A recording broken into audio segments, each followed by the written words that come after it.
大家好，嗯，非常欢迎大家今天来到我们这个论坛啊。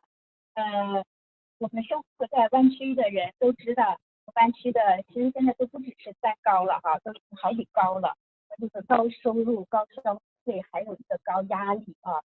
压力其实是来自各方面的，特别是处于这种三明治阶层的哈，上有老下有小的。那可不可以举个手？你们上有老下有小的有多少人？其实我们很多人都是这样哈，是在这么大压力下面哈，我们要面临很多的资讯爆炸哈。聪明的人呢，都是用他人的智慧，把他人的智慧变成自己的智慧。所以今天大家都是聪明人，都是要来把他人的智慧变成自己的智慧。那么在这猪年开始的时候呢，我们就会推出这个猪般的智慧。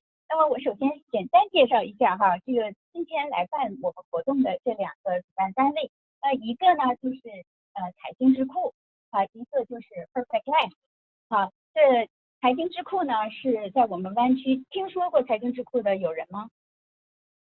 有一些哈，财经智库是在湾区的一个 non-profit organization，是一个非营利组织，是由一群义工组成的，就是为了帮助，特别是华人啊，就是帮助我们华人在了解美国的一些政策法规，那么特别是在这个全方位理财方面，大家可以看到这个介绍里面哈，大部分都侧重在经济啊、理财啊、投资啊，还有一些子女教育啊，这个是我们是非盈利的一个机构帮助。那我们的服务方式呢，有其中一个呢是在我们湾区 FM 96.1，有一个广播电台。大家听 FM 96.1的人有吗？好，那么 FM 96.1呢是一个唯一的湾区的一个华语频道。我们的节目哈是在每周二晚上8点半。那么如果呢您没有时间，正好这个时间能听到的话呢，没有关系，我们有微信公众号，那看到了墙两边哈都贴着这个二维码，等一下休息的时候呢，或者是随时呢，您都可以去扫这个二维码，前边这儿有个二维码。你扫了这个二维码以后呢，以后我们每一期的节目，其实还包括我们有些类似像这样的活动，您就会及时收到啊。那么Perfect Life 呢是活跃在我们湾区的一个，也是以全方位理财哈，就是全方位的这个规划。您可以看到哈，我们这些介绍里面呢，其实是包括很多的，包括老人的，包括小孩的哈，大学资助啊，还有退休规划呀，这个长期护理规划呀，还有全方位的家庭的这财规划。那么我们 Perfect Life 的两位 founder 哈都在这里，一个是 Victor，一个是今天的讲员之一哈，讲盘。所以说呢，我们今天的形式呢是有大学资助的方面，然后有税务的方面，还有一个是投资的方面。那我们会前边两个讲员之后呢，会有一个小小的抽奖 section 哈。最后呢，我们还会有一些Q&A， 那么大家的问题哈就可以马上就来得到解答。所以那我们呢就代表这两个主办单位，祝大家哈 Perfect Life Make Your Life Perfect。好，2019年我们大家一起酷，跟我一起说哈，我们2019年一起酷。好，那么我们首先呢介绍我们第一位的讲员，第一位讲员是赛盘3位分享。那我们就请你们两位谁介绍？好，我们请上来介绍一下第一位讲员。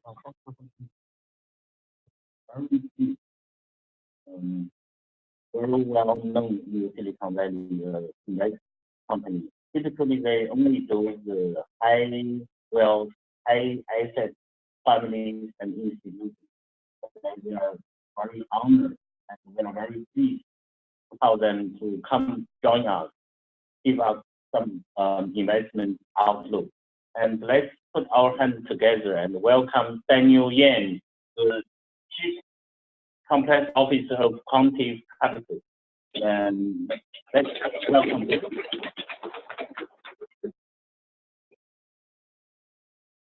Thank you very much, Sam, for the kind introduction. Thank you for all of you coming out here today on a Saturday and a holiday weekend and a rainy day. So thank you for being here.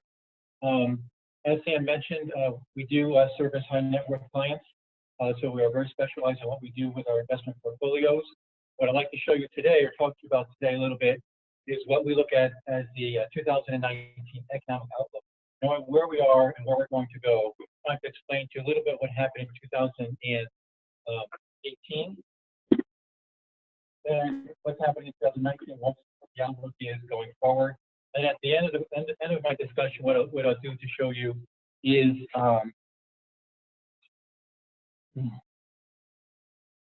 some market positioning, where you want to put your portfolio to kind of weather the market storm, the headwinds that are coming towards the market today. So we'll start first with where we are today.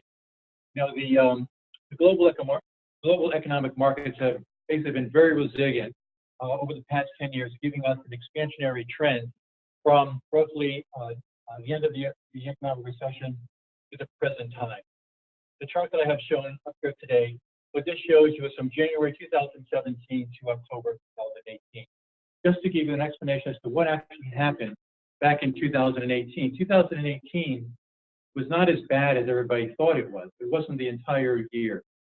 We did have a fall off in the market, but the reason for that is very explainable. You can see here in January 2018, this peak. The way investors look at this is that they like to look at things more half empty as opposed to half full. So when things rise to the top, what you're worried about is the fall off. Where are my investments going to go after we reach the top? What's going to happen? When that happens, the red line, which is known as the VIX index or the fear index, investors measure their fear. The markets don't like uncertainty. They like to know what's going to happen. When things are going well, you have a very low index, which is here, low. The market responds in a positive fashion in an uptrending environment. Same here, 2018. After January, all the headwinds here, you can see the markets were relatively calm. There were some news events, but you saw the market rise up until the end of August, beginning of September. So what happened here that caused all this? Well, there was the wall of worry, which we'll get to in just a moment.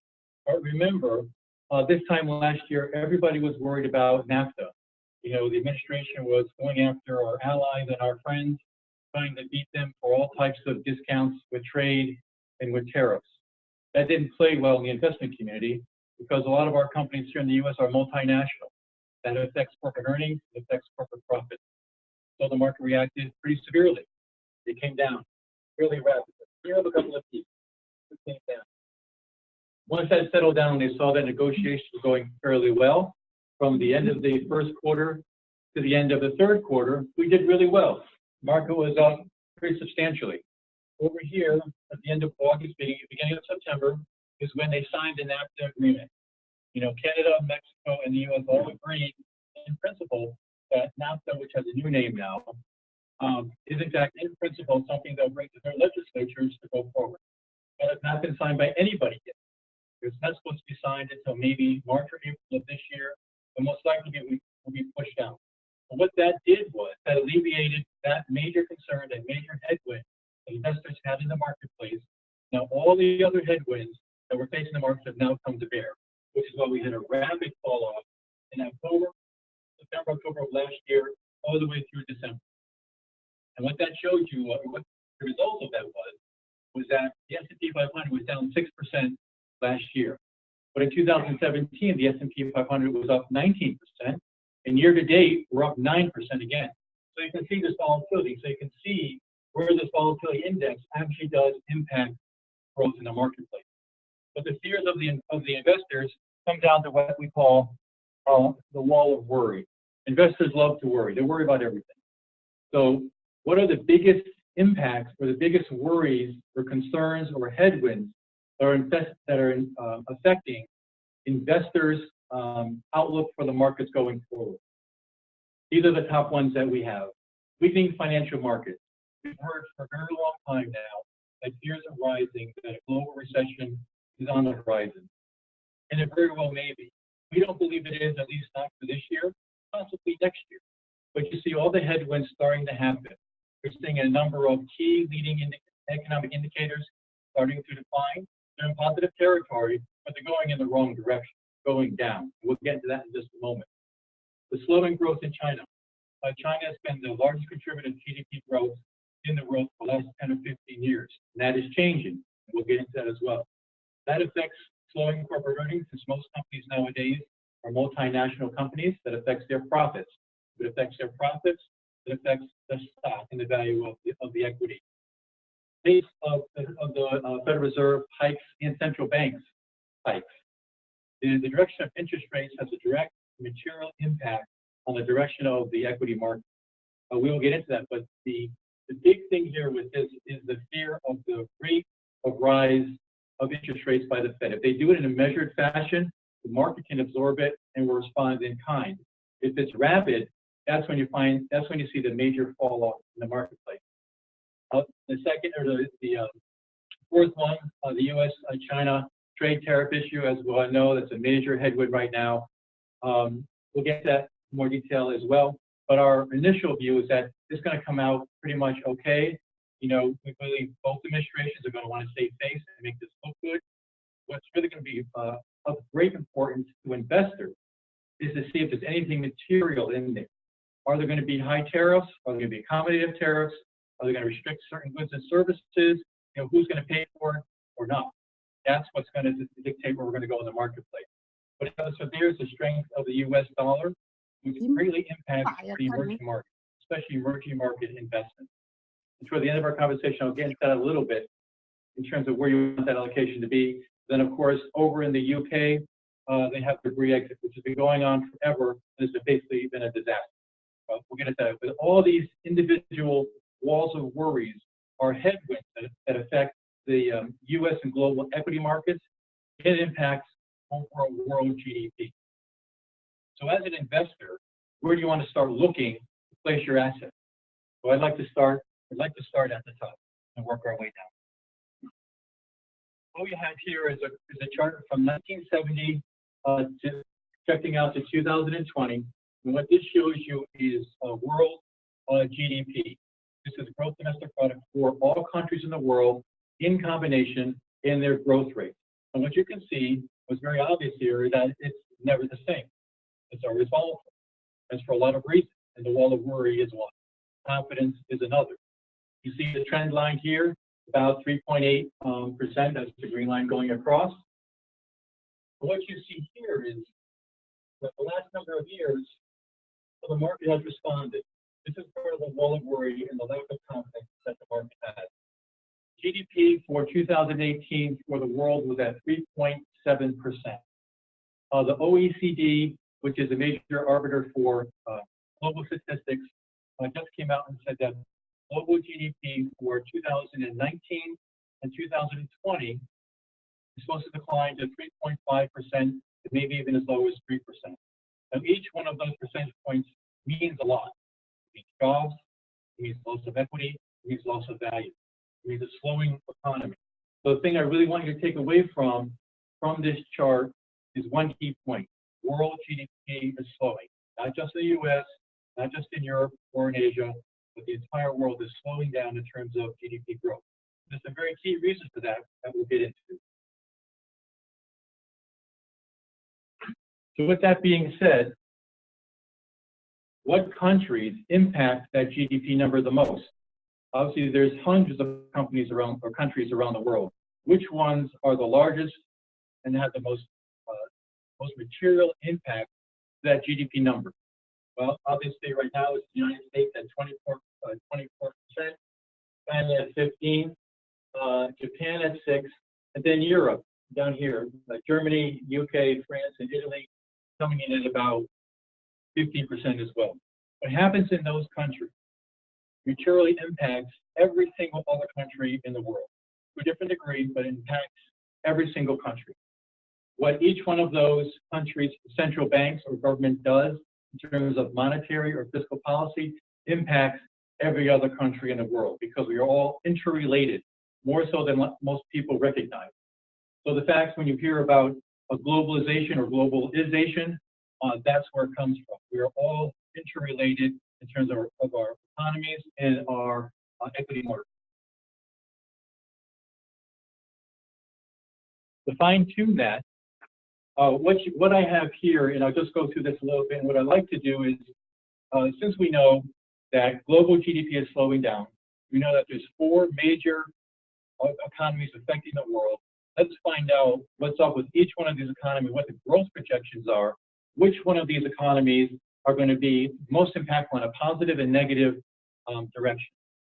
With the U.S., the top number, 2.9%, is the projection for what 2018 was, and 2019 we're at 2.5. So the U.S. is expected to slow down materially in 2019. Well, as an investor, I want to know, why is that? That's four basis points. Why such a big decline? Well, it's very explainable. Number one, in 2017, we had the U.S. tax cut. And so that was great for 2017, and you saw that rise from the end of the second quarter right through the end of the third quarter. That's part of where you had that big increase. That's starting to fade off. That only lasts so long. The impact from the Federal Reserve and the stimulus they had for the economy is also starting to wear off. So the overall, when you translate that into GDP growth, you see it starting to slow. But you also have, that's very material to the U.S., is the fact that the trade tariff negotiations have had a major impact in slowing down projections for GDP growth for most countries, but especially for the U.S. In terms of inflation, the U.S. is pretty much okay with inflation. We don't see that rising very fast. Right now it's at roughly 1.8%. The Fed likes to go around 2%. That's their barometer. When it gets to 2%, the Fed will start to move rates around a little bit. The Federal Reserve, in terms of its interest rates, as I mentioned in the wall of worry, one of the big concerns for that decline is most investors and most economists believe that the Federal Reserve will in fact raise rates fast, because that's what typically happens. Recessions typically happen because the Federal Reserve has miscalculated the rate of rate increases for interest rates, the Fed funds rate. One thing that we find that is very interesting is that in December, when the Fed had their meeting, they raised rates to 2.5. They didn't do it at their January meeting. And that corresponds to the slowdown that we had in December and the beginning of January with the equity market. So the thinking is, and it's only thinking, is that maybe they will be as supportive and accommodative to the equity market like they were back in 2008. If in fact they do that, equity markets will rise because their support. Most people aren't looking at it that way. We do think they most likely will raise rates towards the end of the year if in fact the headwinds start to dissipate, meaning you have the Brexit resolved, you have the trade tariff war with China resolved, and people understand the direction for better communication from the Fed. That will clear the way, and again, it removes the uncertainty. It lowers the fear index of the marketplace, and the equity markets will respond in kind in a positive fashion and will rise fairly rapidly. Moving over to the Eurozone. Now, in the Eurozone, there's a couple things to keep in mind. The Eurozone is different than the European Union. The European Union has 28 countries. And then within that, you have the Eurozone of 19 countries. Of that, you have the UK trying to leave. The Eurozone itself is slowing down. It's expected to go from 1.8 1.6. Pretty big drop. A lot of that has to do with the Brexit with the UK, which we'll get into in just a moment. But also some of the other countries within the Eurozone are having major problems. You have Italy and Greece with high levels of debt. You have Spain with a big political issue where they're trying to split the country. You have overall demand in Europe declining fairly rapidly. Overall industrial production is dropping rapidly, and that's also because of the fact that they're not selling as much goods and services to China. And then you have the two growth engines of Europe, that being Germany and France, slowing down materially. You have changing governments in Germany. France isn't doing so well. They have a number of protests for their workers and wages. All of that translates into detraction from growth, economic growth within the country. It prohibits investors, gives them pause to invest new capital in those countries and to invest in the equity market. So we see that decline. With the UK, obviously that's a very special issue. They're trying to leave they're trying to leave the Eurozone. And they've been trying to petition that now for their population voted in favor of it. However, Brussels, or the ECB, which is in charge of all that, doesn't want that to happen. They want to beat them and keep them in, because the fear is that if they allow the UK to leave easily, and when it gets tough, all other countries will leave as well. Italy will leave, Greece will leave, Poland will leave, all these other countries will leave if it gets hard. So they're going to make it very difficult for them to do that. It's the old adage, and I may get this wrong, so forgive me, to kill the chicken to scare the monkey, right? I think I got that right. That's what they're doing. And that's what they're going to continue to do. They're not going to give the UK any slide whatsoever because of that fear. So that, just keep that in mind. So when you hear all these negotiations with Prime Minister May going to Brussels, they're not going to back off at all unless they absolutely have to. We're going to make it as hard for them as possible. Going over to Japan, it's a bright spot in Asia. It's a growing economy. They're coming out of the doldrums. They've been in that for quite some time. Very positive. Their central bank has been very accommodative to rates. They've been keeping them low. They've been encouraging investment. The problem, and the reason why it doesn't grow a lot, is because in Japan they have a consumption tax. 8% on everything you buy is taxed at 8%. The government, being politicians, want to increase that to get more money for the government. They want to increase it to 10%. People don't like that. So they've actually put it off twice already. It's supposed to go into place again in October. Our expectation is that they will delay that, which the markets will like. But until then, you're not going to see a lot of growth, but you're seeing potential growth. Moving over to China, currently coming in at roughly 6.6, 6.5% in 2018. Expected to be declining growth to about 6.2 to 6% for 2019, or possibly lower. That's not necessarily a bad thing.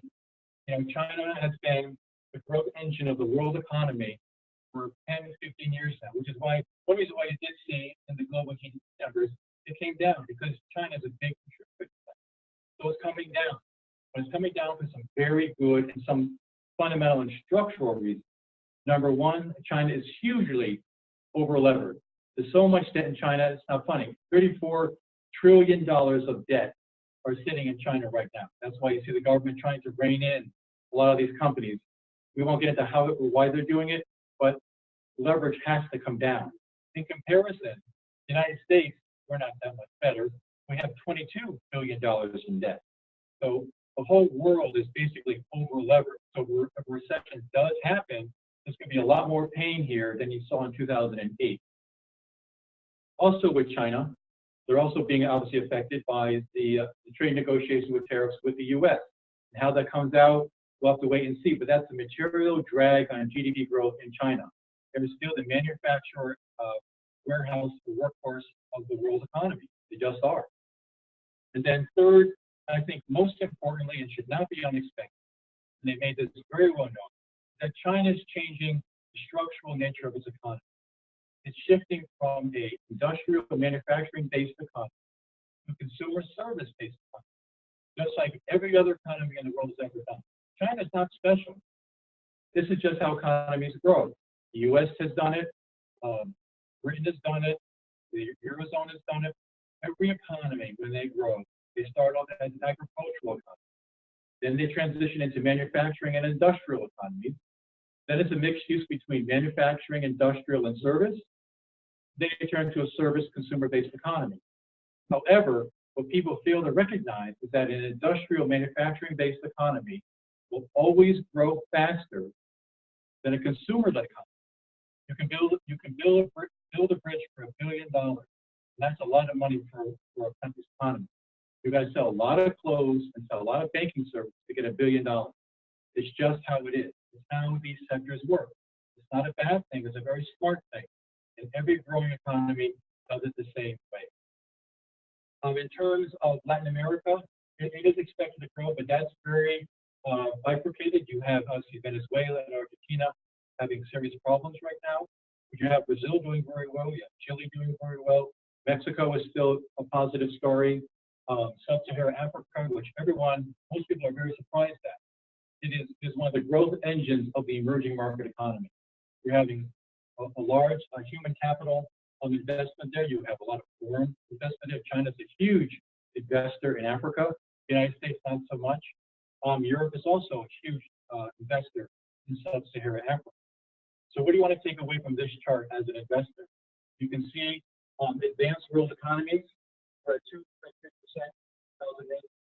2008, declined to 2%, 2009. If you look at the emerging market growth, they're at 4.6%. And they will slow down to roughly 4.5%. So what's the growth engine contributing to world GDP? It's in the emerging economies, developing economies, ones that are actually growing their economy, investing in their people.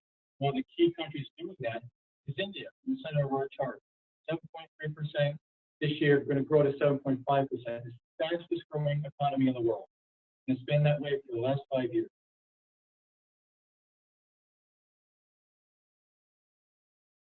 So now that we know where the GDP is coming from, what countries are contributing to that, as an investor, what's affecting all GDP? Where do I want to bring this funnel down and allocate our resources? Where are the headwinds coming? What's actually helping equities? What do I want to pay attention to in terms of indicators for potential performance? We've already talked about fiscal stimulus and regulatory reforms, always a positive for equity investments. However, in the developed world anyways, consumer and business confidence, while it's still in positive territory, is declining. That's declining because other indicators are going down and because of all the reforms that we talked about regarding the fall off in the stimulus package from the U.S., trade tariff issues, potential taxes, and the like. You have rising capital investment within the emerging markets, not so much in developed world countries. Now, in terms of headwinds, what could really derail one of our investments? When I make an investment, what I always want to ask myself is, what is the exit strategy? In terms of investments, it comes down to two main points: trade and interest rate. In terms of trade, as I mentioned before, this is the results that will happen if, in fact, the China-U.S. standoff works. If a deal is reached, the market will be very bullish. The market will peak really quickly. So I want to invest in companies that have a good valuation right now. If it doesn't, the markets are going to go down really bad, right? In terms of interest rates, as I mentioned before, same thing. If the Fed is accommodative here, we'll have robust growth within the U.S. markets and global markets as well. If it doesn't, we'll have severe financial tightening, and we could potentially go into a recession fairly. Splitting that into the U.S. and global, where's the growth going to come from? That's going to fuel our equities. As I mentioned before, for the U.S. side, it's where the Fed is going to be in terms of rate hikes and the fiscal stimulus. On the global side, you see China growing again very fast, which of course it can do once the trade and tariff issue is resolved, and the European Union normalizes. Bringing that down, you take those metrics and you bring it down into how do you transform that into investable sector? This is what we come up with. Would you want, as an investor, to go into these markets with the headwinds that we've described and the tailwinds that could support equity investment? We have listed here. We believe that you should have a diversified portfolio based in U.S. equities, large cap value, potentially hedged as well. You want to invest. You want to overweight your investment in the emerging markets in Europe. As you saw, that's where the GDP growth is coming from. You want to position in the U.S. and Japan, but you want it in large cap value equities, not small cap. Small cap does not do well at the end of a business cycle that we're at today. You want to have equities that have international exposure and are not highly leveraged. Put those all together, and you'll have a very solid investment. But basically, in summary, there's a lot of information here. We could spend basically an hour on each one of these. But to walk away, some takeaways really come down to 5 or 6 key points to remember. One, world GDP is slowing. Developed world GDP is slowing. Emerging market GDP is growing. There's 3 major headwinds: the trade tariff issue, interest rates, and volatility. And then you want to invest your portfolio in a diversified large cap portfolio that's split between the United States, Japan, the emerging markets, and Europe. And with that, I'd like to thank you for your attention. If there's any, I don't know if I have time for questions, but I'll be here till after the conference, so be happy to do that. David, would you like to take a few moments? Yeah. Okay.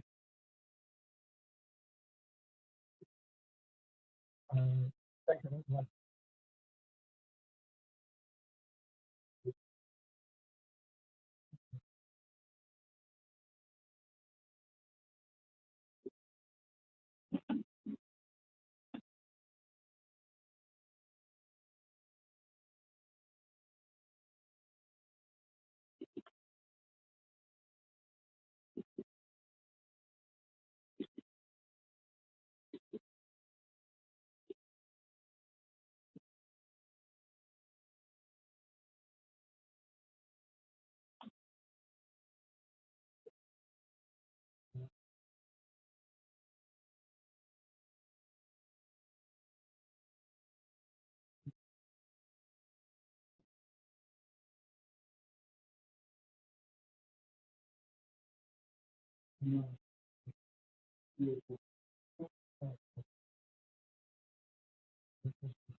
The second rule, you don't forget that.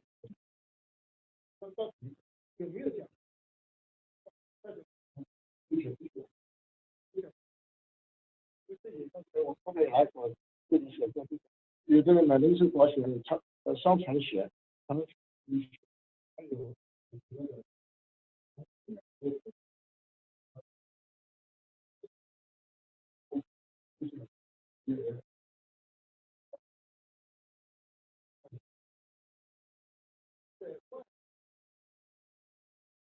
起来不可预测的情况，一定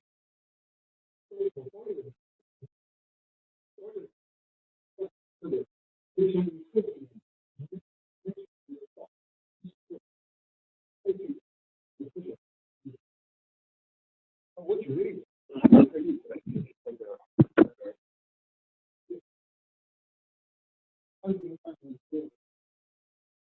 必须是当时就是这个是，那么2008年 S&P 下跌的，这个应该是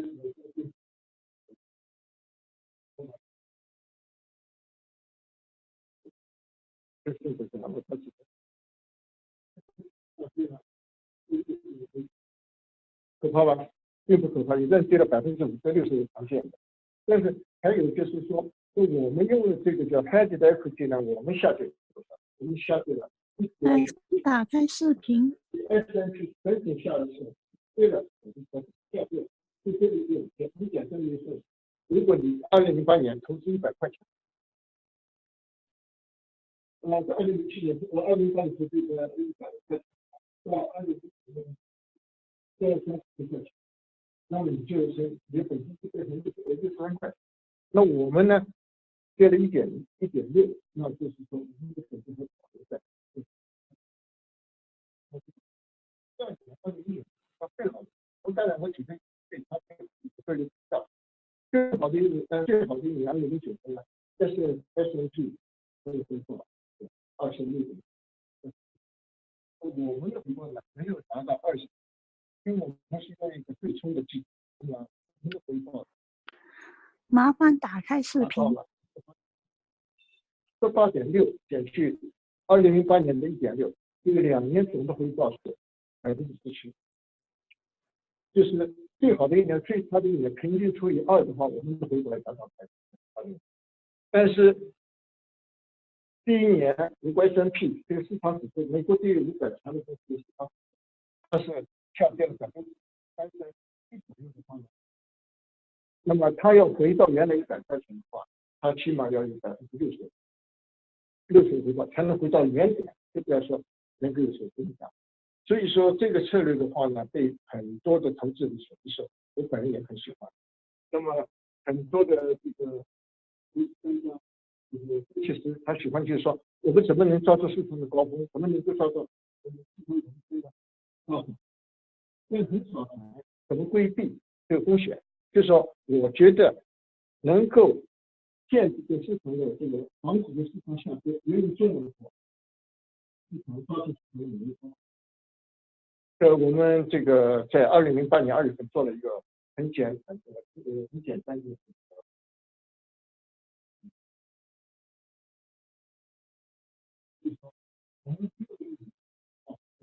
2018年的2月份，就是这8年的这段时间当中，这个如果你抓住了每一个市场的最高，在60年的时候，你这8年经过这个月成长，你投资的12%，当时投资12%，你达到多少？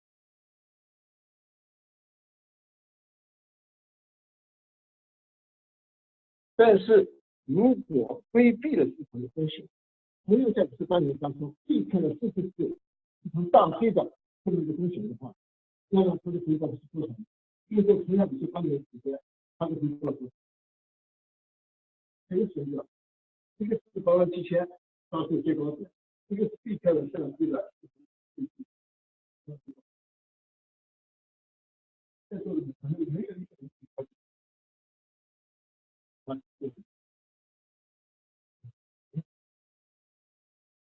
他如果每年44是一个avoid 规避市场下跌的风险的这个一个，它就比刚才我讲要高了13倍，不可想象。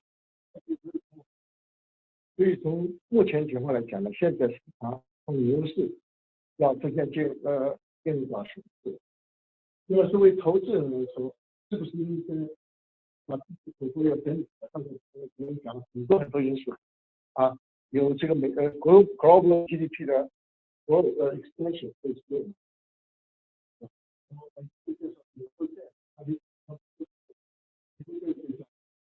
这些原来会包括一些中东的战争啊，也许也就会出现这个等等任何市场都会引起不同的风险。那么在这个角度，经济风险就是道理。就是说不能等到事情发生，这样我已经这个我们广州呢，非常认可这个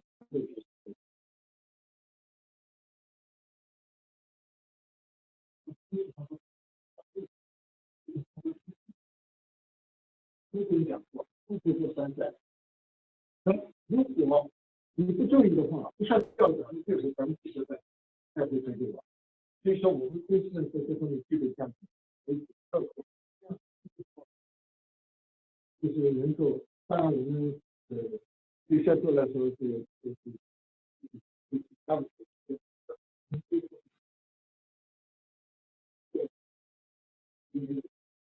至少要按就是10万才可以做。那么虽然也是说一下它也方法的，或者国内的、国外的，但是有这样的特殊于我们这种策略的，或者是对我投资感兴趣的，就是我们的联系。你训练你也可以帮助到他，我们实际上过这方面的。那个我这边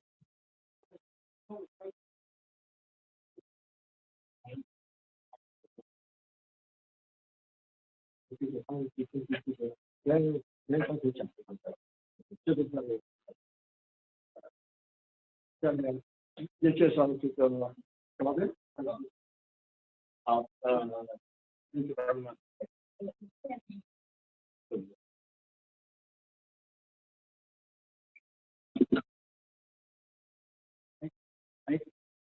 Welcome. Thank you for Jordan. Just for this one, he flew from Seattle. So without further ado, let's put our hands together. Welcome, Jordan, and also me. Yeah.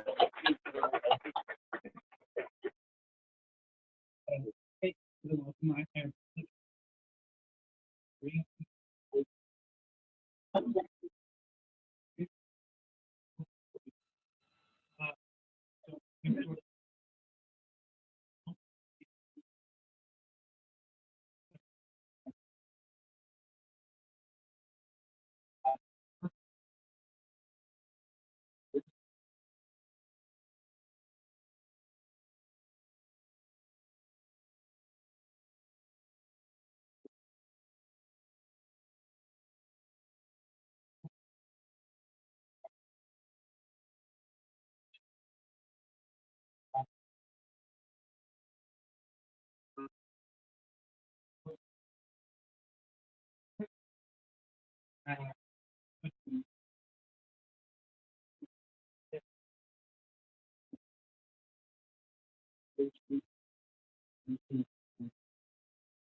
I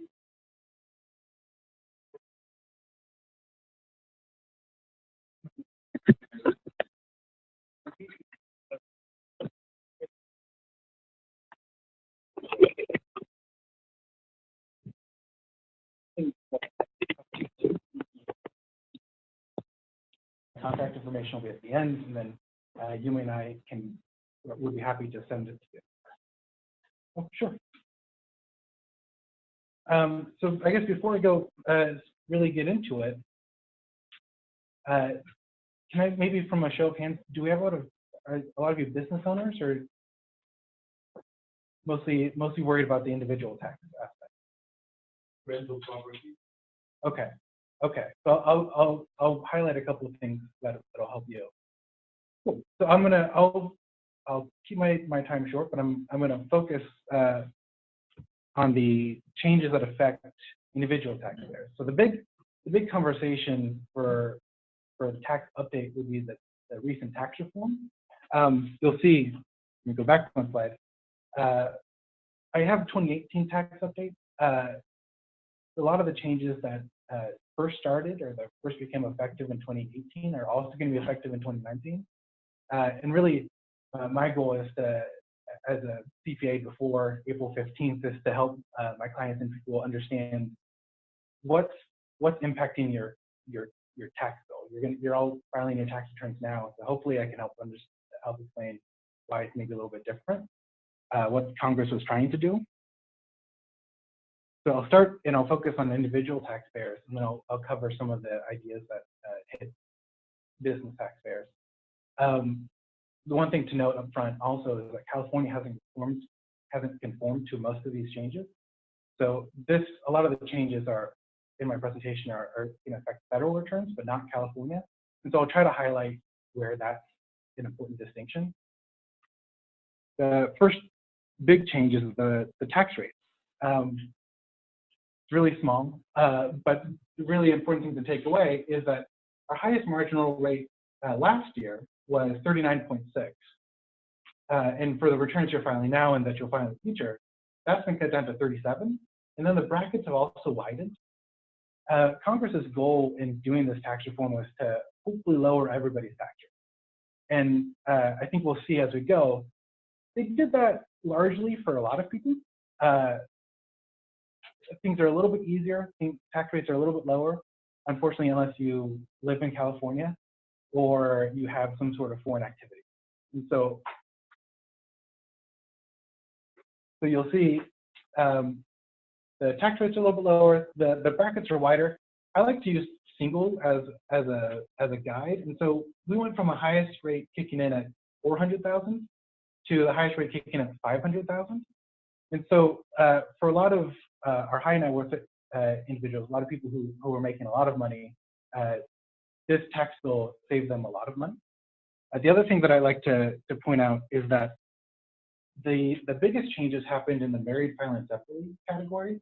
So these are married couples who, for whatever reason, decide they don't want to combine all their assets and report all of their income. Historically, there's been a complaint that the tax code disfavors married people. There's a penalty, they call it the marriage penalty, where two individuals who are both making income could pay a higher tax rate on that income if they're married than they would if they just never got it. And so largely, the tax reform got rid of that. It's still there a little bit, but they've really brought married filing separately in line with single, and they've also brought married filing jointly in line, so that our married couples can file confident that they're not being ripped off by the tax code. So a lot of these changes seem to be focused on high net worth individuals, but the tax bill was really marketed as a tax cut for everybody. And so the obvious question is, well, how do my normal everyday non-rich people save their money? And the real answer to that is that the standard deduction has nearly doubled for most taxpayers. And so this is the deduction that's available to everybody as an option if their itemized deductions, which we'll talk about in a moment, aren't as high. So you can see for single people, we went from a deduction of about $6,000 to $12,000. Married filing jointly went from $13,000 to $24,000. And so what that means is that for these married couples, they can basically exclude from income the first $24,000 that they. And so for a lot of people in the country, that might actually get them out of having to file a tax return in the first place. One thing that's definitely worth noting is that the personal exemption has been eliminated. So under the previous tax laws, individuals and their dependents would each get about a $4,000 deduction, and that would be for each person that's filing on that return. So if I'm a single person, don't have kids, I was getting a deduction of about $10,400. You get the standard deduction plus the exemption, and now I get $12,000. So I get a little bit more of a benefit, but as I'll do an example in a moment, if you have a large family, this is something that you want to be aware of because it is going to be a disadvantage in the new tax code.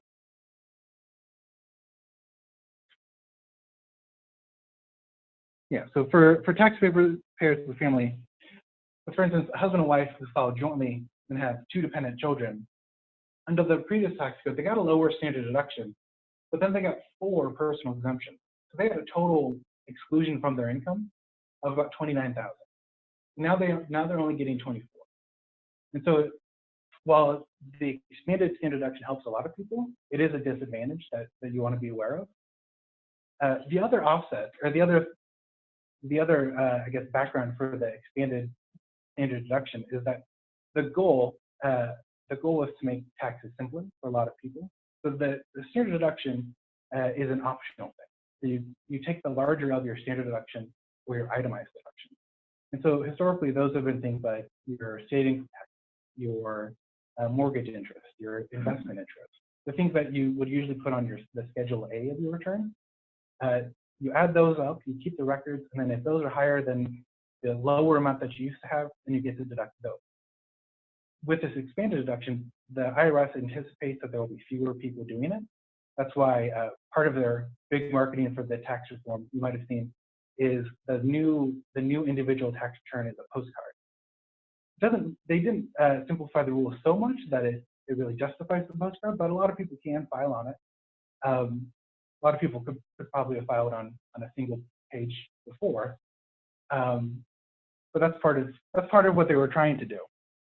And so, itemized deductions are an area that is of real note, especially here in California. They made a lot of changes. I guess the end goal of which is that they push a lot more people to the standard deduction. They expanded the standard deduction, which is nice, but they also limited itemized deductions significantly. So in California, it's important to know that the deduction for state and local taxes has been capped at $10,000. So historically, I've had clients who are earning a lot of income and they're paying California income taxes $100,000, and they're going to pay their California property taxes of $30,000. So they're used to getting a deduction on their taxes of $130. They now get $10. And so it's a significant change that really disfavors people in California, people in New York, people in other high income tax areas. There's been a lot of pushback, but Congress doesn't seem to show any signs of relenting. But we'll see with the new Democratic House if they might make some changes. So far there's not been much. Another thing that really affects people here in the Bay Area in particular is that the mortgage interest deduction has been limited. For mortgages that you enter into December 15th, 2017 or after, you can deduct the interest related to principal up to $750,000. So on December 14th, if you bought a home and on that home you had a mortgage of $1 million, you could deduct all of the mortgage interest. If you entered if you bought that home 2 days later, entered into the same mortgage, you can only deduct 3/4. So you can deduct the amount relating to $750,000 principal. There was also previously an additional amount. You could deduct interest related to home equity indebtedness. So if you secure a loan with your home and make some improvements, you could deduct the interest related to that up to $100,000. But that's just been eliminated, at least until 2026, which is when a lot of these changes are scheduled to sunset. There are certain cases where you can still take that. If you're purchasing a home, or if you're if you're purchasing a home and you need to make some improvements, you can take out an additional separate loan of $100,000, make those improvements, and then deduct the interest related to that loan. I'll emphasize that it's a prospective change. If you have mortgages that you've had for a long time, if you have mortgages that existed before that date, they're not affected. You can still deduct using the same old thresholds that you had before. Another big one, especially for me and my clients and people in this room, miscellaneous deductions that used to be available have been suspended until 2026. So that's things like tax prep fees, investment management expenses, unreimbursed employee expenses. Those are the big three. Those are the ones that most of my clients see. Used to be able to deduct them up to a certain threshold, but for now, you can't deduct them at all. But I'll highlight here that California hasn't conformed to most of these changes. So you still want to make sure that you're tracking these expenses and giving them to your tax advisor, because you might be able to still deduct them in California.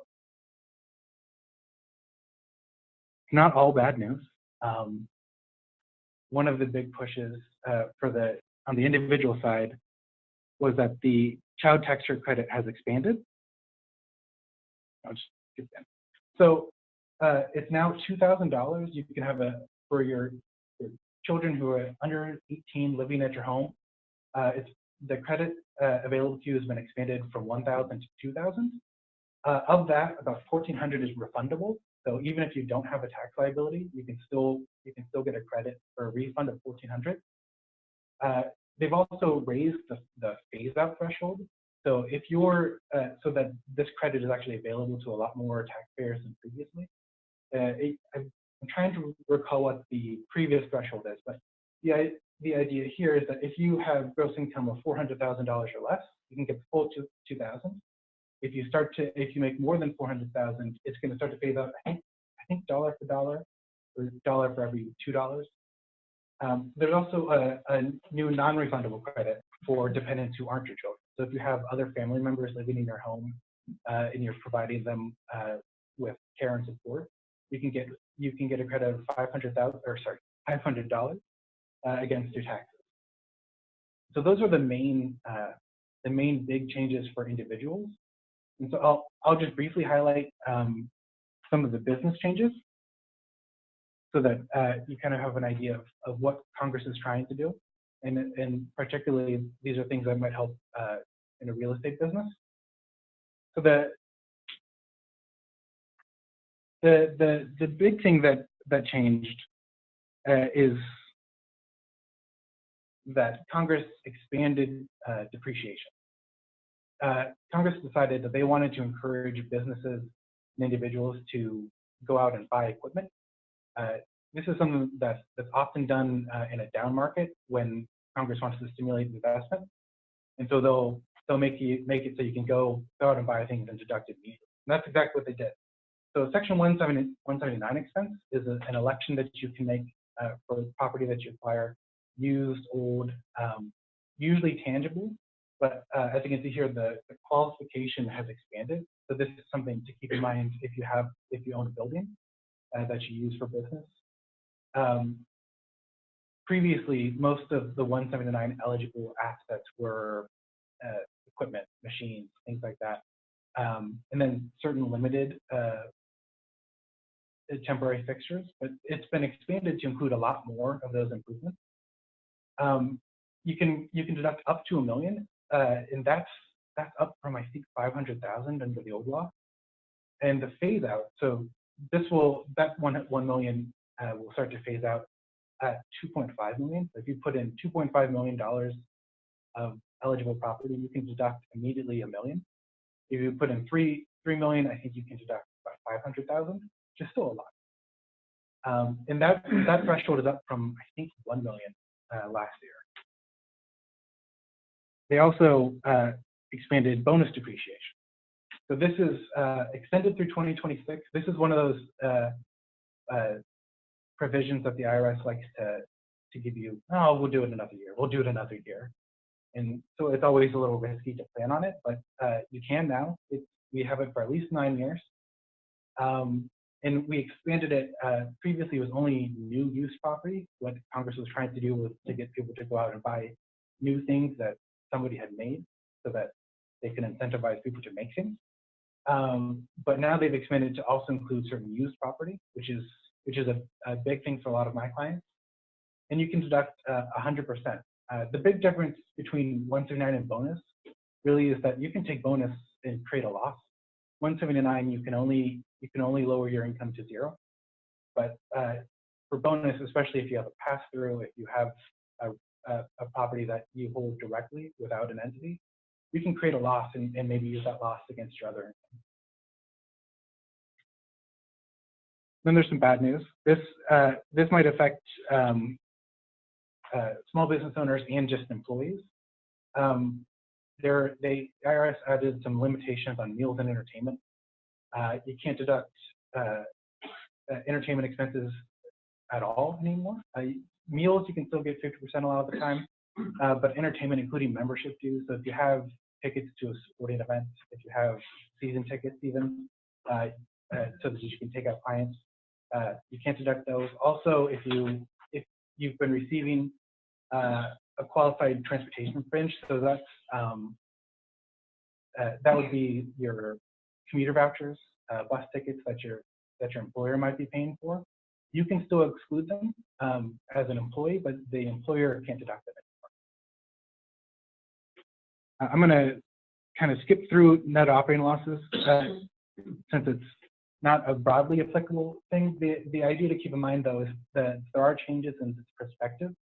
So if you're running a business and you incur a loss this year, it's going to be treated differently than it was last year. So something to talk through with your tax advisor. Then the biggest change, which also has very little to talk about, is that corporate tax rates went from 8 brackets, 35% maximum rate, to 21. Every C corporation is paying 21%, which Congress says makes us more competitive. My clients were fine anyway, but we'll see. In Congress, and so that applies just to C corps. But Congress didn't want to leave behind people who have S corporations or partnerships. So they added this new deduction, and it's really complicated. I'm going to breeze through it. It's worthy of an hour on its own. So I would encourage you, if you have partnership investments, if you're getting K1s from partnerships or S corps, to talk to your tax advisor now to understand what's changed and how it's going to affect your tax bill. The basic idea is that business income, which is just most business income, gets a 20% deduction. The exception is really, services as an employee. They started talking about this idea, and a lot of people said, "Oh, well, if I can get a 20% deduction, I'm going to stop being an employee. I'm going to be a contractor now and get a deduction." The IRS said, "No, that's not what we want you to do." And so they added some rules to limit it, which is too bad. But real estate investors, manufacturers, people who are invested or heavily in those sorts of businesses should start to think about, or start to talk to your tax advisor about whether this is available. And this is my main focus as an international tax advisor. I have 3 bullet points here, but I could talk for 2 or 3 hours about it.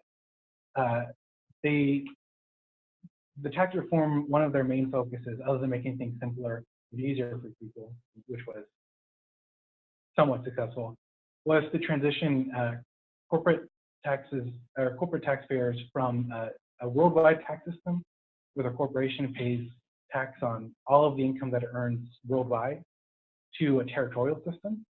So companies like Apple, who have a bunch of offshore subsidiaries, they can bring that money back quickly, easily, and they don't have to stash it there to defer the taxes. And so transition tax actually came in 2017. It was a retroactive change. But if you have any foreign entities, if you have any foreign operations and activities, you want to talk to your tax advisor, or you can ask me or Yumi about it, because they really changed the dynamic, and you want to make sure you're up to date on your structuring and planning. Basically, if you've been deferring income overseas, you might not be able to do it anymore. Then one last slide, which is that the estate tax. Big push, and this affects individuals of all of them. They increased the lifetime exclusion. They basically doubled it. For 2018, it was 11,180,000 with index for inflation, so it's going to be, I want to say it's 11,300,000 for 2019. And the annual exclusion for 18 and 19 is 15,000. So you can give a gift to another person, 15,000, and not have to pay skip taxes or eat into your lifetime exclusion. That's my very brief, we'll talk more at the Q&A. That's my very brief overview of the things that have changed. If you want, brief slides, if you want any of them, feel free to reach out and I'm happy to send them to you. Thank you, Jordan. Thank you very much. 我们就是叫梁月梅，我合作的是同一个公司的，我们是会计师，我们带了一些2018年的税务的一些一般的税务的小手册是给大家拿的，大家欢迎来这里。大家走的时候可以拿一下哈。好，我想等一下大家可以把问题集中在最后我们 Q&A 哈。那么现在呢，我们就来抽几个奖啊。那么刚才我也介绍过，我们的团队呢是有很多的义工组成的。今天我也愿意给大家介绍其中我们一个义工代表哈，Catherine 陈，她是我们的市场公关部的经理。那好，请你来过来跟我来。那今天我们的奖品呢，就是我们财经智库精美的台历啊，非常喜庆的哈。那么这个台历上面呢，也有刚才我说的这个二维码，那新码哈，回家以后你可以对着这个扫，可以给朋友一起扫。那么另外这个电话号码啊，这个就是我本人的电话号码，所以平常如果有任何问题，你就1年当中你都能找到我哈。好，先希望你明年再来，我们每年都有哈。行，那么我们就请那第一个的话呢，好，我们请这个 Kevin 来先给我们抽一个，来在这边吧，在这边好，随便，抽一个，我们先抽3个啊，等Q完之后，希望大家留在最后哈。Jenny 周，哇，因为你太厉害了，我本来下一个抽奖的就希望他来抽，好，那你就提上来吧。那你来看看谁送的，好，进来。那么 Jenny 也是今天帮服务我们前台的，大家能看得到哈，就你来抽下面的。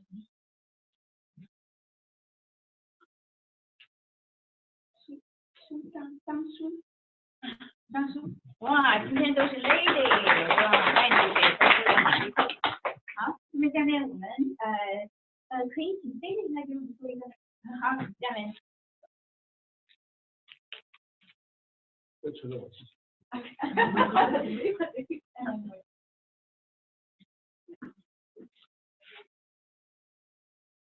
魏春夏。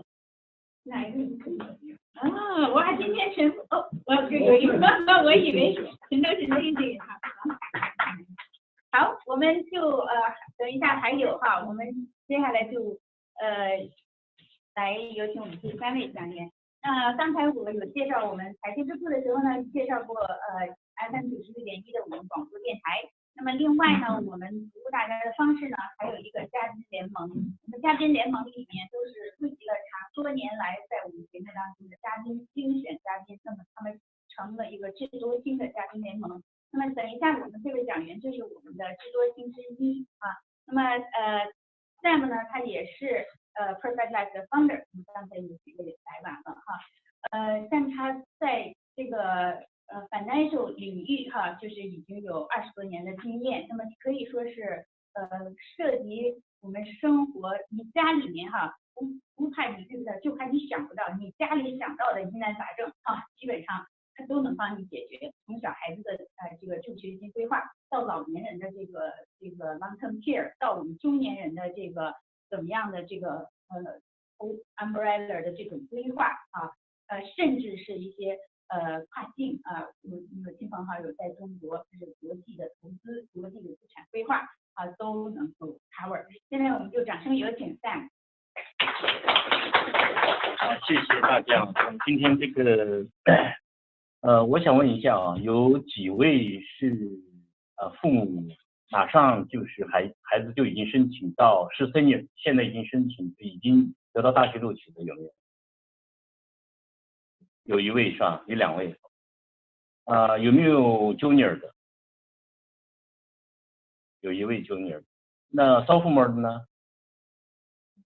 ？fresh 有没有 ？Sorry about that, I'm going to talk in Chinese because even the PowerPoint slide is going to be English, but I'm going to, yeah, probably they'll feel more comfortable.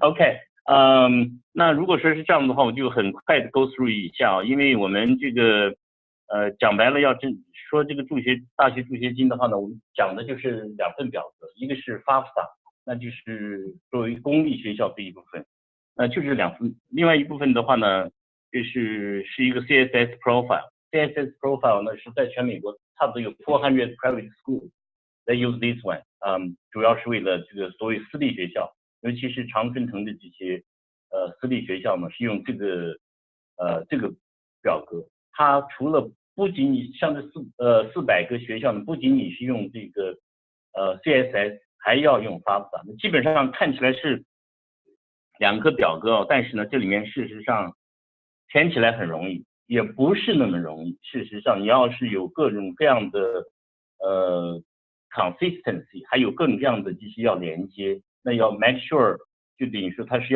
都要 match， 这样子的话呢你才能够有很多 small piece of information 都要 match， 这样子的话呢才可以确保呢你可以拿到助学金或者是一部分的 scholarship。Worst case 呢，如果说是你想要申请 financial aid 的话呢，不是假如说要申请 student loan 呢，这是一个 essential。假如说你不做好这2部分的话呢，你 student loan 你也拿不到。那所以说的话呢，很多家长都非常头痛，尤其是 senior， 现在可能在焦急的等待这个孩子的录取通知书，也可能拿到了部分录取通知书，还有一定在 waiting list， 但是呢大家不知道 FAFSA 有没有钱，就是有那个 senior 的你这个录取大学已经录取了是吧？或者是部分还有在 waiting list， 是不是？你们这个financial aid 这个表格有填吗？已经填好了是吧？哦，那还不错。这个经历怎么样？OK， 那就说是你们是不是有很多的 deadline？ 除了孩子要申请大学以外。当然了，这就是我们所讲到，假如说经历过这个 college 申请 admission 这个申请的这一部分，包括所有的 asset 等等，有很多的 deadline。我们在湾区这些的 senior 的这些父母已经非常的不容易，每一个学校申请每一个学校都有7、8个 deadline。一般来讲的话，在我们申请差不多9所或者10所左右的学校，那么我们就有70、80个 deadline， 在短短的半年之内有70、80个 deadline。这就是为什么我们经历过美国这些高中生的这些父母都知道，在美国读这些高中生也是非常不容易。所以说呢，因为这 deadline， 如果你 you miss it, you just miss it, you lost the chance。所以说呢，我们所讲的呢，作为父母来讲，就是 first 最担心的就是 miss the deadline。第二个呢 make mistake， 就我刚才所讲，有很多，比如说我们填表的时候，我们假如说1040这个报税的时候，它通常要最后和你的这个你去年 last year 的 income 要 link， 如果说是你填错了 you lost the chance。 所以说第二个的话呢，很多这些 mistake as a matter of fact， 绝大多数的父母第一次填表的时候，哪怕甚至是第二次填表的时候，80%以上的父母都会犯错误。一旦你犯了错误以后会怎么办？ Financial aid 尤其是联邦这一部分的话呢，它这个费用是有限的。你一旦有任何的 error， 它基本上就 put on side。等到第一轮它该给 financial aid 该发完了以后，回过头来他有时间，他才会去 review 哪一部分的 parents 那些表格有错误，他才会给你通知什么某的家长或者孩子，你这个表格有错误，回过头来他才会给你更改。但是 remember public 尤其是 FAFSA 的那个 funding 是非常有限，你一旦 lost 了以后，就如同后面的人是绝大多数都没有希望。所以说呢，我们讲的就是第二个呢，就是这个make mistake。第三个呢，我们生活在湾区，每一个父母都非常的忙碌，很多关键问题是我们没有这个时间。甚至很多人就是填了，糊里麻他填一下就上去就好了，那结果 end up 你自然就更没有希望了。所以说呢，这就是我们讲的做在湾区，尤其是 senior， 甚至是有些sophomore、junior 都非常的不容易。如何规划我们这个大学助学金，这是非常重要的一环。为什么呢？我们再看一看啊，之所以重要，是因为 in California， 像 as the whole nation in United States， 学费每年基本上是7到8%的 increase， 每年7到80%，有一年的话，光 Cal State 或 UC 一年大概涨了25%。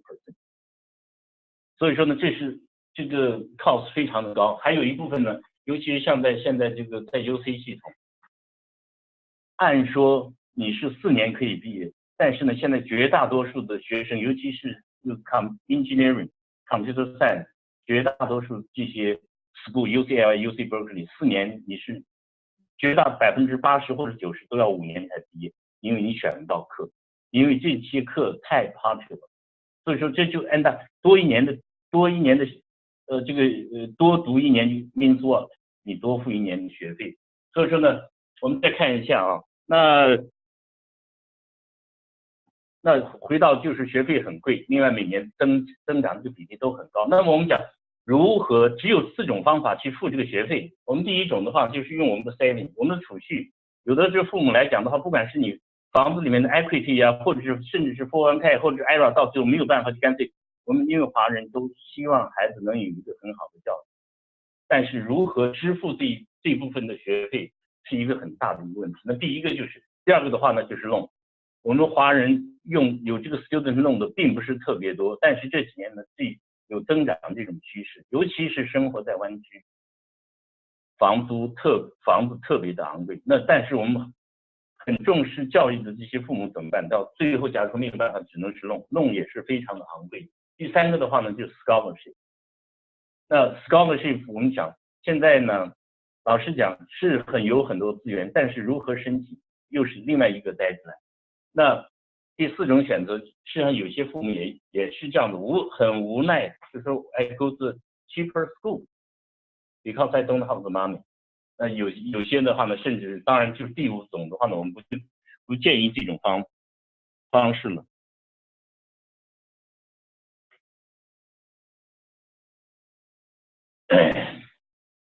我们讲了，但是在湾区同时呢，学费在越来越贵的同时呢，我们还有很多我们在湾区，因为 average 我们生活这个收入都比较高，我们都有这个迷思，以为是 I make too much money and just simply don't do anything， 这是一个很大的一个迷思。第二部分的话呢，有的孩子呢就是tuition is not 这个就是学习成绩不是那么的好，干脆我就算了，就是读一些 community school 或者怎么样，这也是非常非常不好的一种选择。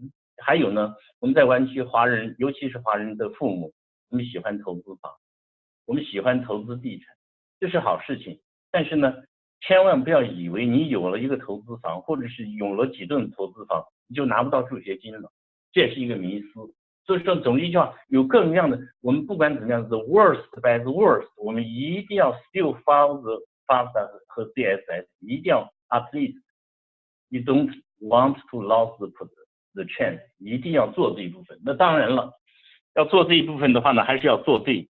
我们再讲一下，就是讲白了，要真正说起来呢，这个大学助学金就是一个简单的一个数学公式。第一部分就 cost of attendance， 就是读大学的所有的这些费用。第二部分的话 EFC 就是我们所讲的规划的最重要的一部分。我们 EFC 就是 expected family contribution is the key。如果说是我们收入高，财产多，那我们自付额就高。换一句话说呢 ，financial needs 就是 financial needs 就会少。所以说呢，核心部分就是我们讲的是规划。如果你规划好了以后呢，你的 chance 拿到 financial aid 或者 scholarship 的可能性就会大很多。那在我们湾区来讲，在全美国无外乎一共只有三种家庭，一种呢就是说我们收入是相对来说偏低，他们是 qualify for full financial needs 这种家庭。那有些家庭，当然我们今天的话呢，重点不是在这种家庭，这种家庭的话呢 ，suppose 应该是得到 financial aid， 那他们也 qualify for 这一部分。但是我所要讲的呢，就是说我们在座的湾区的绝大多数家庭都是 partially you may or you may not get financial aid， 但是 with the proper planning you can get。如果说是 without planning or you don't do anything, that's unfortunately you have 就是 lost the chance。第三种家庭呢，就是比较相对来说高收入高资产家庭。那本身的话呢，事实上我们有统计表明啊，真正反而是这些家庭，他们是真正是想方设法利用各种各样的专业人士，让他们拿到最大的 benefit。尤其是我们有 CPA， 2位 CPA 在这里。透过各种各样的方法，用 tax efficient 的这种方法就可以拿到很多的 benefit， 这是我们所讲的整个 planning 的 key， 主要是在这里。那我们再讲一下，就是说，那学费现在到底是怎么样一种情况？我们刚才讲的都很贵，是学费是比较贵。我们这些数据的话是全美国 nationwide 是一个平均值。那比如说像这 public school 4年呢，基本上我们按全美国平均来讲是8万块4年的时间。elite 就相对来说比较好的一些学校呢，我们也是 average， 事实上在Stanford 的话都已经将近7万块钱了，我们按4年算5万块钱1年，4年下来是20万。但是虽然这个学费是一样的，我们 end up 每个家庭所付出来的不一样。为什么？我们 tax bracket 不一样，我们有 CPA 很多在这里啊都知道，假如说你的 tax bracket is 25%， 虽然说你读 public school 你付了8万块，但是那是 after tax money， 你事实上你就付出的是10,667块。那如果说是你的 tax bracket 是 35%， 35% 的 public school 你就要付12万3。如果说是比较好的学校，你 tax bracket 的20万，事实上你付的是税后的钱是26万6,667，但是如果说是 tax bracket 是 35%， 那就30万07千。这个数字我们觉得怎么样？是不是？假如说你在这个 tax bracket 30万，好像还不是特别严重，是不是？那我们再看一下啊，我们是学经济的，我们学投资的，我们自然就有看到表面的10几万或者是30几万造成什么样的结果。如果说是我们的父母，你虽然说是你付了8万块钱，一个孩子读了4年的公立学校，付了8万块钱的这个学费，但是呢，假如说你把那8万块钱，如果说是每年按6%的这个比例去投资了15年，你退休的时候，那事实上我们叫 opportunity cost， 你就是付出了191724， 19万这还不算特别大数，但是如果说是30年，假如同样一笔钱，你 tax bracket 是35%， 1.148个没有领，这个数字就不是一个很可观的。我们如果说规划好的话呢，尤其是对一些比较年轻的这些父母，规划好了以后，你就省了一顿房子。How do you feel？ 30万、20万可能是一个小数，但是假如说是100万的话呢，这笔钱你是 after tax， 相当于一栋房子就没有。这里面事实上就是你辛辛苦苦赚出来的，你将来这笔钱可能是为你退休做的，但是因为这笔钱你就白白的就付出去。所以说呢，我们讲的呢就是重点就是在这里 from the property proper planning， 你就可以拿到很多的 benefit， 我们千万不要小看这一点。那当然了，这些我们这个时间我们稍微很快 go over 一下就好了。有几个呢，我们这样子讲一下吧，就是比如说这种方面，我们举个例子好了。比如说这个家庭，他是读的是 Stanford 大学，现在是 Stanford 是69584块一年，它的 EFC 是自付额呢是7878，它的 financial needs 是6万1。Private school 呢，它是100%的 meet 你的 financial aid。换一句话说，我们这个家庭呢只付了7878块的自付额那一部分，但是另外一个家庭呢，这就是另外一个迷思，我们华人千万要注意。Private school 和 public school， 假如说有选择的时候，我们 financial 情况是相同的时候，很多父母以为我读 go public school， 但是事实上呢，你看到没有，读San Francisco State University 同样的，它反而付出来的钱呢是比 Stanford 还要多，这就是另外一个迷思。我们所以说呢，作为我们湾区的父母，大家是属于高收入高资产的这些家庭，一定要注意，有很多 small piece information， 我们不要被 mislead。那这就是我们所讲的呢，就是一定要透过这些规划，你才能拿到。好，那么我们再看一下，这个很快的讲一下，就说是同样一个家庭，收入都是同样的，读相同的学校，透过规划和不规划的一个28000块钱，得去16444。那我另外还有一个就是529，我们很多人喜欢，华人的父母喜欢529，但是如果说是我们收入，假如说可能就有some negative impact， 这就是我所讲的。好了，时间比较紧了，那我现在只是就是说，因为这是一个相对来说 college planning 的话呢，这是一个比较复杂的一个工程。那如果说是大家有bottom line is never give up， 第二个呢是 plan as early as possible， 我们千万不要等到最后一刻。我希望呢就是说是我们有一些不过不错，那一对父母就是已经填完了，希望就是填对。另外的话呢，我们这个时候通常都是最忙的，因为3月2号是 deadline， 今天是2月16号，还有最后的2个礼拜的时间。我们是通常这个时候忙，就是因为这一点。那我们是希望呢，就是说是大家越早规划越好。那我们能够提供的呢，就是透过 eliminate， 就是透过把你的这个 income 做一些integrate 和 implement， 让你能够 maximize 你的这个 financial aid 这个 number。那因为每个家庭的情况不一样，所以说，但是我们有我们的 guarantee 呢，就是没有任何的，全部都是 legal and ethical and 透过完全合法的方法呢，就是 guarantee 让我们的父母能够得到最大的 benefit。好，那么因为这个是如果说是大家有需要的话呢，我们私下里就是可以另外再约个时间。那我们是希望呢约 appointment 的时候呢，父母都一起来，好吧？那我今天的这个就讲到这里，下面的话呢就是我们的 Q&A。下面我们是这样子哈，刚才因为3个赛事都非常重要哈，我相信已经回答了很多问题了。那我们这样子的话，就请3位都坐在前面，可以吗？哦，好的。然后这样的话呢，你们就是我问的问题是涉及到哪位的，那么哪位就回答，好吗？就是然后这样的话，大家呢就是说希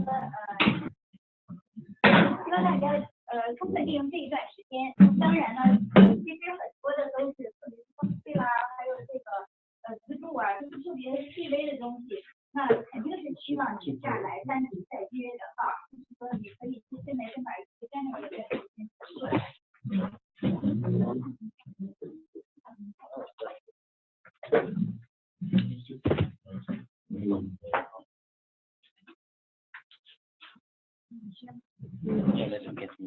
OK。好，下面我们就可以开放，大家特别是刚才听了刚才3位。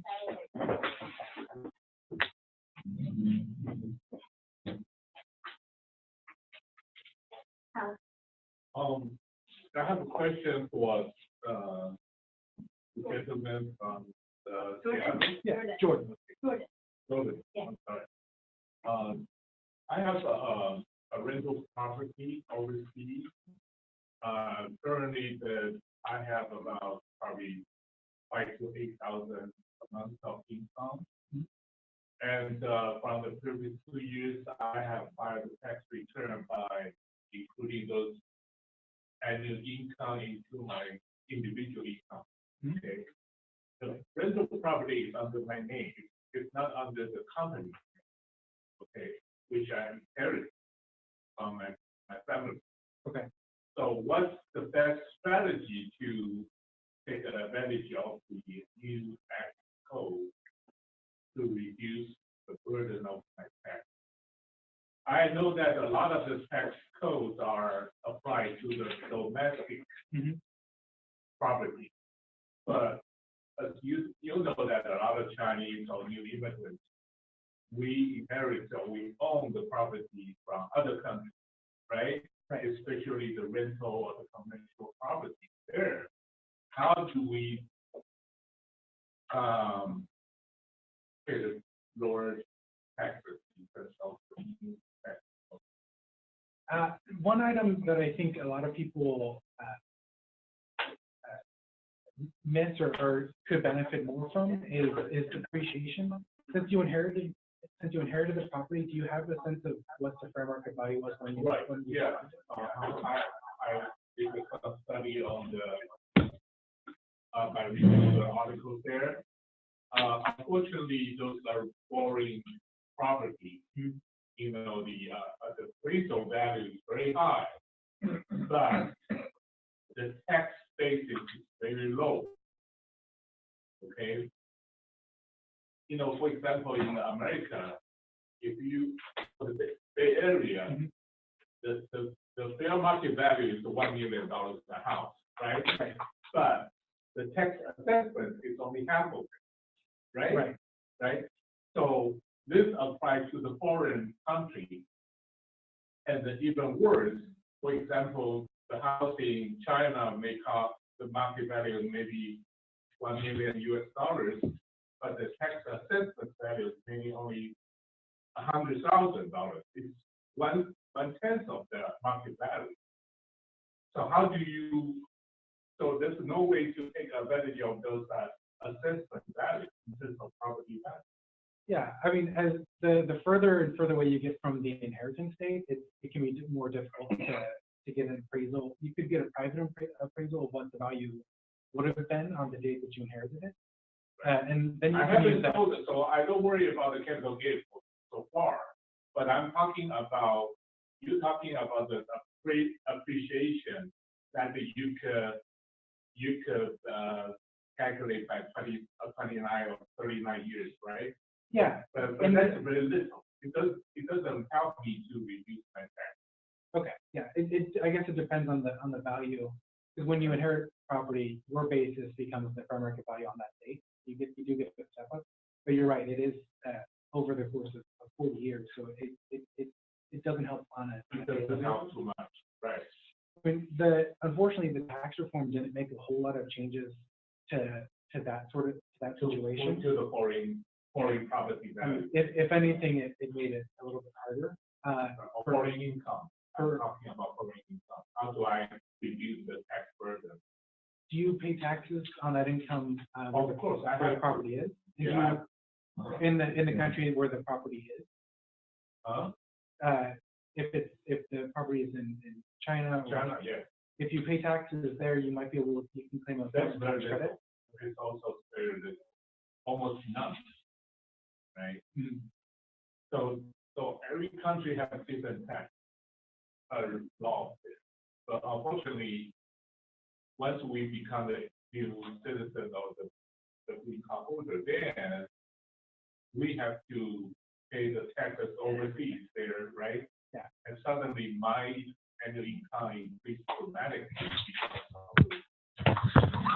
I mean, I think the clearest thing is just the foreign tax credit, but that hasn't changed. So I imagine you've probably been thinking about it. It's not fair to the other two. Anyway. It's a hard conversation that we have to have with our clients all the time, especially when it gets to the capital gain. When it gets to the capital gain stage, it's hard to explain why the 20 years of appreciation before you got your green card it's taxed here too. Unfortunately. Okay. Sorry. Question. So is the state exemption include worldwide properties and access? Yeah, so if you're a U.S.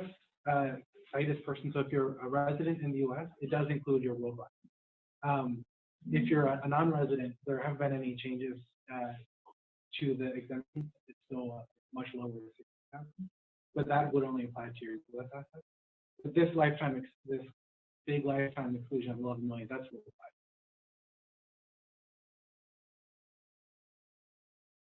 Another question to Jen or Sam. Yeah. Sorry to you. About the college tax there or the college preparation. In case the child was born in other states, for example, in North Carolina, okay, everybody knows that the college education is very expensive in California. So if I want to send my kids to the state where he was born, for example, in North Carolina, does that make sense that I can pay a lower in-state college expenses there? Okay, actually, it's not based on where the kids was born, and it's based on where the parents and the kids live. In other words, in order for the kids to qualify for the local tuition, you have to be the state of the resident. And for a year, some school has a different term, but you have to have, for example, if you want to go to the California UC, and you have to be California resident in order for you to pay the local tuition. If you go, let's say, if you live over here and you want to send your kids to whatever Duke or other state, you need to pay even it's public school, you want to pay higher, probably double the tuition compared with the local. So the local residence is very important if you want to go to the public school. So even though he was born in that state, he has to be the resident in that state in order to pay it. That's right. It doesn't matter where he was born, and the residence, it matters the most.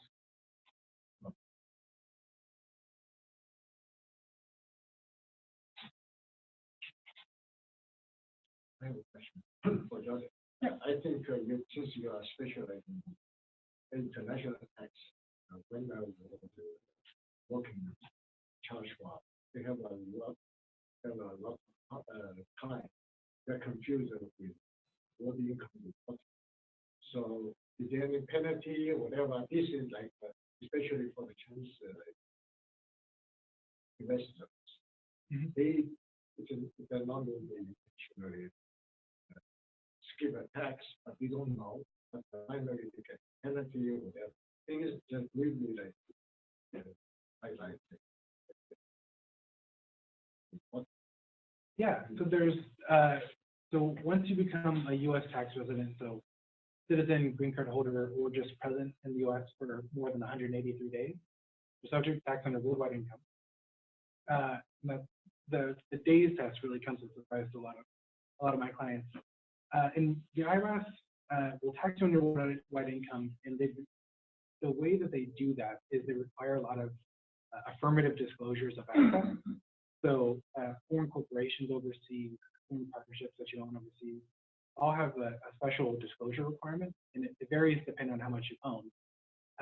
And yeah, then the penalties come in for failing to disclose or failing to report income from those assets.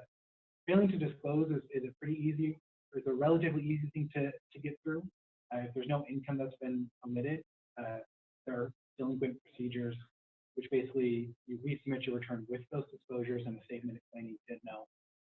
If there was income that was omitted, there are some other specialized procedures. They don't make you go all the way back anymore. That used to be the case. If you didn't know, if it's an honest mistake, they ask you to do 3 years of returns in foreign bank account report. And and submit those to the IRS. And that way, as long as you're being forthcoming, as long as you're doing your best to comply, generally they're not interested in really pursuing their strictest penalties. The penalties, if they find out first, or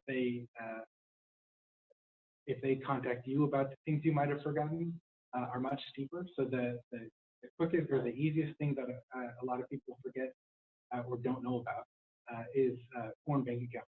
So if you have non-U.S. bank accounts that have an aggregate balance greater than $10,000, you have to file just a report with the IRS, or I guess with the Treasury Department, a slightly different division of the Treasury Department. Really just disclosing the name of the asset, the value of the account, and the penalties that apply are $10,000. Depending on how you read it, $10,000 per account that you forgot, or $10,000 per filing. It's a pretty easy thing to fix and get up to date, but it's important to do it before they ask you about it. And then all the other disclosures, $10,000, and actually after tax reform, $25,000 is a pretty standard penalty. But provided you do your best to get ahead of it, it's much easier to resolve. Should the CPA ask the tax filer about things like if we whatever? So do you ask the tax filer the same question? They need to report, or because they can count on the additional check. Yeah, I think you'll find as you talk to most CPAs these days, since there's been a real crackdown for the last decade or so on these foreign assets, a lot of CPAs are going to be aware of it, and they'll ask you. A lot of them don't feel comfortable preparing those forms. Obviously, we do because we do them every day. But a lot of the work we do comes from other CPAs who say, "Oh no, that's too much work for us." So they should be asking. Sometimes they won't, and then it's a debate between whose fault it is. Almost certainly, anywhere you go, it's going to ask you if you have bank. So that's the easiest one for people to catch and miss. CPAs are getting better about asking and reminding you of your obligations. Hopefully everyone's covered. Another question for John. Yeah. Can you write off your mortgage in for overseas property?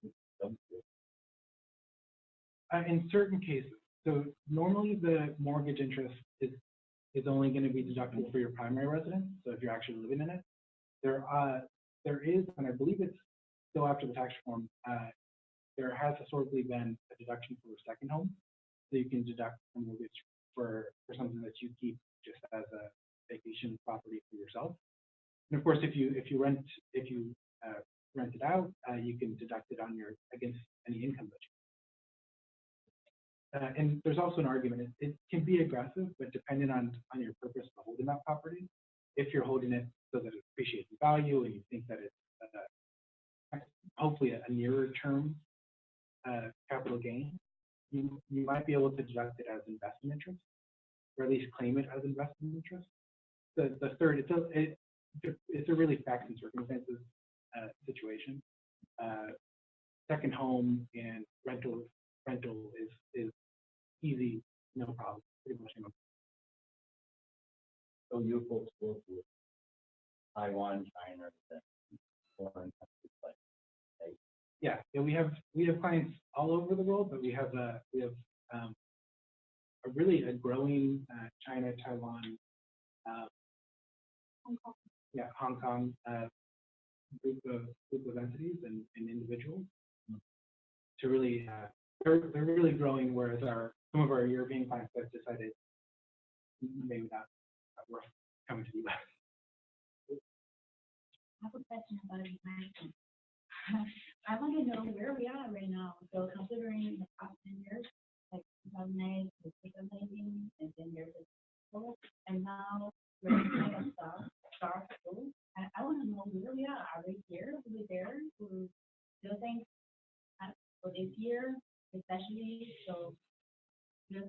we are on the cycle. Okay. Where we are is we're in, let's call it the late stage of the business cycle. So you're pretty much over a last peak. So for 2019, we believe that that's going to trend out. You'll see a couple more spikes with the positive news from the results of the resolution of the tariffs and from the resolution of Brexit. They have to do something with that. Both of those have deadlines. But after that, we believe the market will have a bandwidth in terms of performance, and then it will trail off to potential recession. So we think that you are basically at the end or late stage of the business cycle or of the investment cycle, which is why we recommend that if you're going to do investments that can value large cap type companies that can weather that kind of storm. And that will mostly trail out for the rest of this year and the first half of next year, in which case you start reverting, get back into a growing market. Probably second half of 2020 is when the market will start to ramp up. Thank you very much. Sorry, what did you say? When is it ramp? Well, Second half of 2020. second half of 2020. And the reason why we have that projection is because you're going to have a tailwind from the resolution of the Brexit and the resolution of the trade tariffs with China.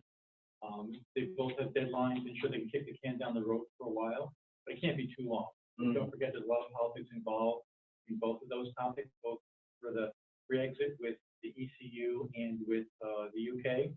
You know, with the UK, it's really imperative because businesses are leaving the UK in droves for a lot of reasons. The most important reason is they can't do business anywhere else. You know, because there's contracts. You can't be in one country, be the UK, and then do a contract in Germany or do something in Sweden. You need all new contracts. So businesses are already leaving the UK. You know, jobs are declining rapidly. There's a drain of skilled workers going outside of Europe. That has to be resolved fairly quickly. Same thing with the trade tariff issue. There's a deadline on that. Again, a very big political issue for, I would say, our U.S. administration, as well as for the Chinese administration. Both want to save face.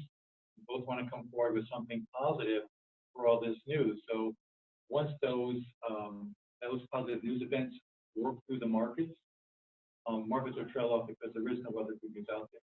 Economic indicators are declining globally because, you know, you go through the business cycle. You're at the end of the cycle. Things do burn out. We think that will last for most of 2020. After that, you have a capitulation piece phase, and then you start ramping back up again. And we believe that will be most likely sometime in 2020, most likely the second half, if things stay the way they are. Nice. So you mentioned that we should overweight in some area, underweight in different areas. So that's rebalancing. We're going to call some tax consequences. So for such a short duration of like 2 years, is there any suggestion in how to minimize the tax consequences? You know, we might rebalance it. We might need to rebalance it in 2020. Correct. Yeah. Typically what we do as investment managers, we do tax loss selling. But typically what happens is, in this case, we're recommending that you underweight the position in the U.S. equities and you overweight in international emerging market equities. We want you to have a component within the U.S. for sure. But what will happen is that one sector, one group that will underperform, those stocks will be sold pretty much at a loss, reducing your capital gains on the other side. And then when the market reverses, you switch it. 因为这个时间最后一个简单的。Okay, I have a very important question. Okay. It's about Donald Trump's 2.0 tax reform. Tax reform 2.0, which he mentioned that before, but he hasn't implemented or even talked about that. Everybody's waiting for that tax reform 2.0. For example, the capital gain issue there. For example, in the Bay Area, all the property value are very high, right? But a lot of rich people, they hold the property, but they don't want to sell the property because they are afraid of paying the high capital gain, right? Under the current capital gain laws, you know, if you have a primary property, you are entitled to have $250,000 exemption, right? If you sell the house. Yeah. And a couple you get $500,000 exemption. But that doesn't encourage the people to sell the house because the house has increased so much for the past 20 years, even to $2 million a piece. But the exemption is still $500,000, right? So we're talking about inflation rate based on the market inflation rate, right? Yeah. So everybody is waiting for the next, the tax law to come out that will increase that exemption. For example, 250,000, and add up another inflation rate to another $300,000. So that will encourage the people to sell the house. Otherwise, the rich people getting richer and poor getting poor. And everybody hold the property, but they don't want to sell the house or the property because they are afraid of paying the high capital gains. Yeah, we have a. Sorry about it. Because the next meeting will coming. 我们最后不好意思啊，请您待会儿分三读完了以后，有另外一个房间可以把这里开始。咱们最后是爱的抽最后几个奖，我们就那剩下的呢就是你们联系方式哈，先把你们的名片放在这里。大家走的时候呢是可以再继续follow up 一些开始好吗？那你David， 你把你登记补数放在这里，让他们。是我们家里其实是。咱们就放在等一会儿走的时候啊，就现在就是这个好。